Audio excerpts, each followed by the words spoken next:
What's up, guys? Welcome back. My name is Mike, and this is Hidden Creek Homestead.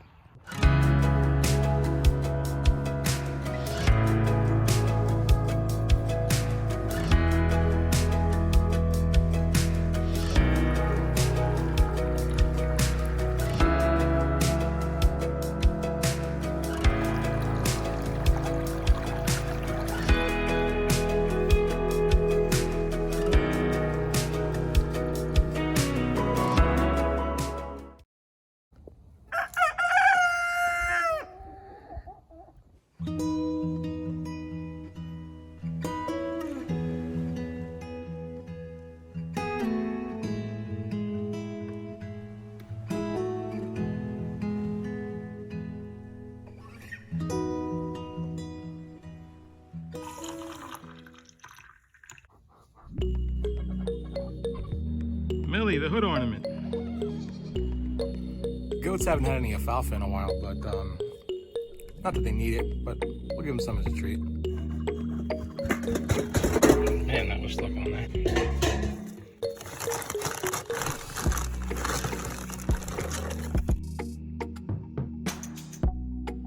You guys want some alfalfa?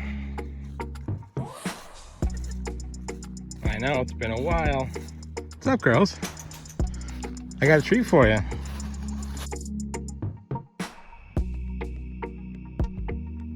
Whoa, flying millies. Hey, my sweet Millie. Hi, crazy Magnolia. Hey, no headbutting. You know what they call goats who do headbutting, right? Do you know? They call them butt heads. What do you think, Fluffopotamus Rex? I know it's been a minute. Who doesn't love some alfalfa pellets in the morning, huh? You guys ever see Ghostbusters? It's like the Stay Puft Marshmallow Man over here. Hey, you gotta cling on. Hygiene, girl, hygiene. All right, ladies, enjoy. No headbutting. Butt head. Millie, you have to start being more assertive, you know? Yeah, don't take that. I wouldn't take that. Here she goes. Turn around and headbutt her back. Maggie, you can't have both sides all to yourself. That's just not right. You gotta share. All right? Come on, you're the bigger one. You can spare a couple pellets. Geez, reminds me of my son and I on pizza night. Good morning, chickens. Guys looking for some food, huh? All right, come on, let's get you fed. You guys want some coffee?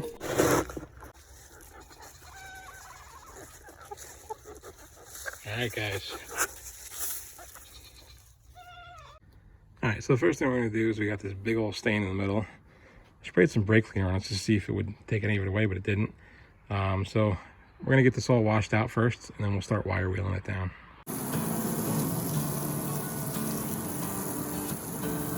As you guys can see, that's an oil stain. You can tell by the sheen that's coming off it as the water runs off. That might cause a problem for us when we go to paint this thing, so I'm gonna try to scrub this off the best I can with some solvent, soap and water.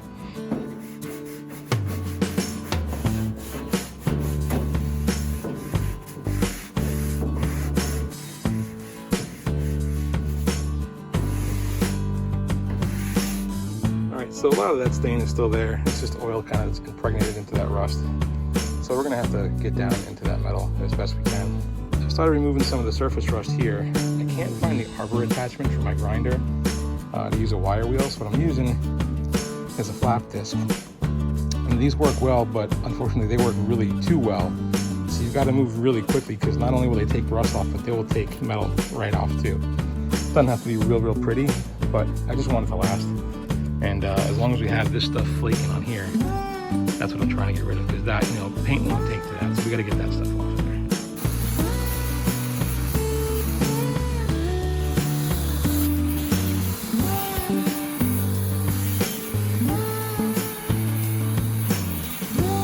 Alright, so we're getting pretty well into it with the flap disc, and the goal here is not to remove all the rust to get this thing back down to complete bare metal. This is not, you know, $100,000 classic auto body restoration.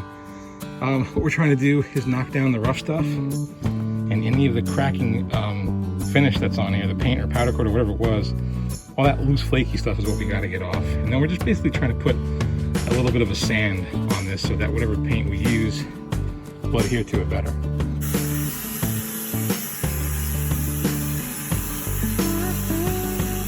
Okay, so the top, inside and sides are pretty well beaten down and ready to be cleaned and painted. Got it flipped over, and flips on the underside right now. Seems to be the worst with all the scaling paint rust.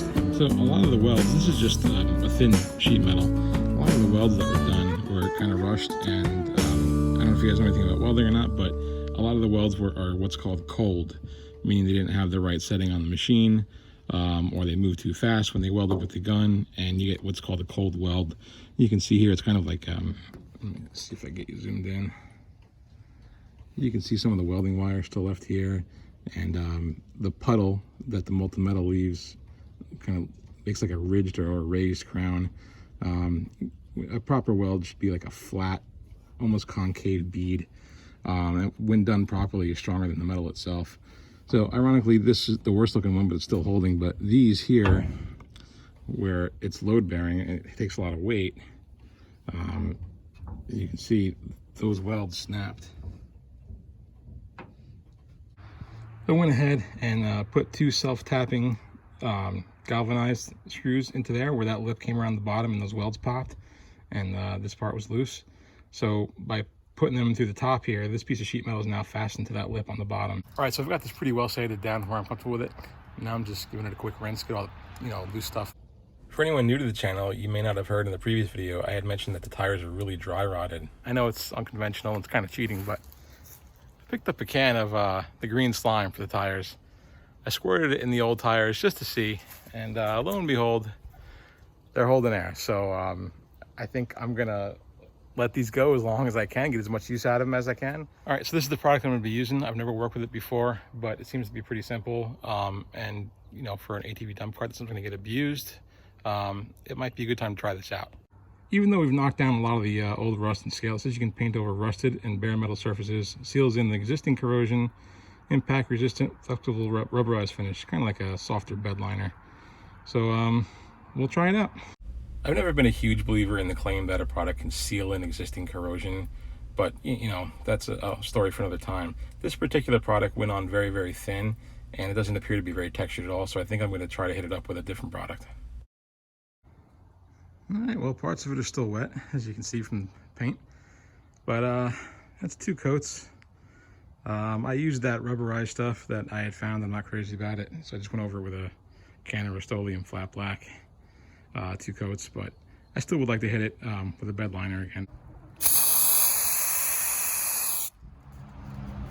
Now that's a lot better.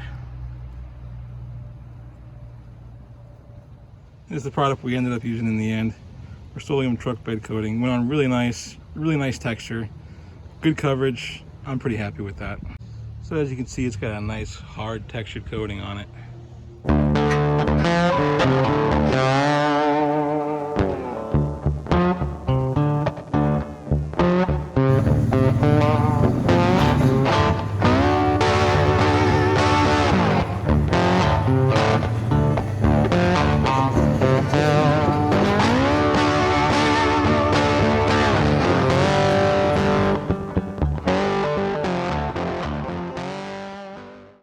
So we're on our way to pick up a few new animals. Well, 2 new animals. I hope only 2 new animals.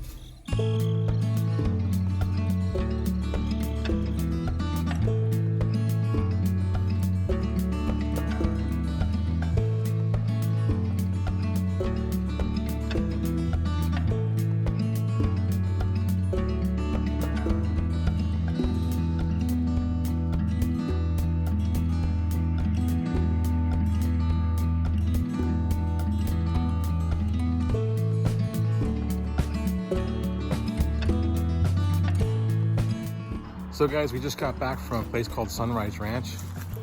We met a really nice woman there. Her name is Catalina Miller.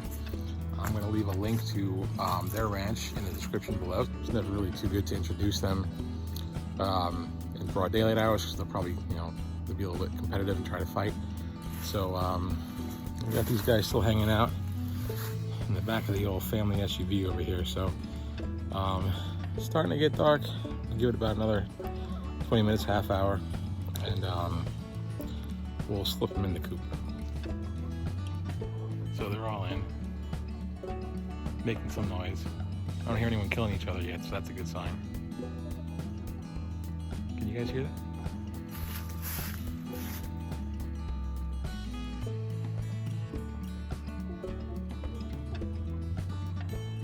So I managed to get the 2 birds in last night. All was quiet. We let them out. Well, the automatic door let them out early this morning when the sun came up. The 2 new chickens were in this corner kind of getting bullied by the roosters, the white rooster specifically, but not so much voluntarily, but if one of the hens would start to pick on the new chickens, the new chicken would kind of defend itself, and then the roosters would get involved and be like, hey, leave the flock alone. So they kind of were sticking to that corner. I put some new food there, and of course the old flock went to the new food and water. So now the new chickens are in the corner where the old flock stays with food and water. So I just wanted to have food and water in a couple different places, so that, you know, if they're getting bullied on one side, they can go to the other side and eat and drink, and vice versa. So it hasn't been long at all since we got our new additions to the flock. Guys, I'm trying to film a video over here with the barking, please. And you know, all of our chickens that we've had are really young. The chickens that we got are just under a year old. So nice little surprise is that they're laying eggs. You know, since we didn't have our chickens anymore that we had back in New York, we've been getting, you know, store-bought eggs again, and man, you don't there's no comparison to a fresh egg to a store-bought egg. You realize how much you've missed that when you start tasting fresh eggs again. Unfortunately, of the 2 hens, one of them is getting bullied, and it is the reddish colored one. She's in the coop right now. All the other birds are out, and of course the one that's giving us the egg, I think, is the one that's in the coop. So I think, you know, I'm usually against putting food inside the coop, but I'm going to try to get a little small hanging feeder in there for her, just because she needs to eat. She's really just, she doesn't even want to come out. She's so afraid. And then I got to try to get her, you know, water is even more important than the food, really. You know, they can go a lot longer without food than they can without water. So we got to get her something to eat and drink. The black one seems to be finding her place in the flock. They kind of mess with her a little bit, the roosters, but not too much, and she doesn't seem to be too bothered by it. The other poor girl, I'll bring you over to the coop and show you her. She's just not happy. Excuse me, sweetheart. Oh, there's my poor girl. Thank you for that egg. We gotta get you situated in this flock. So the whole reason we got 2 new chickens is because we were overloaded on roosters to begin with. And we found a local homesteading family that wanted 2 roosters. So we made room. We got rid of our 2 roosters, or 2 of the roosters. We still have Big Jake. We got the little Bantam Cochin rooster, and the kid's favorite, Blackberry, who we thought was a hen and we just discovered is a rooster. So there's actually still 3 roosters, which is kind of a lot. But so far it seems okay. And if anything, we can definitely separate out the Bantam Cochins in the future, as we might start breeding them. So right now I'm just waiting for the family to come out, and we're gonna head down to the local waterfall for a little bit of recreation.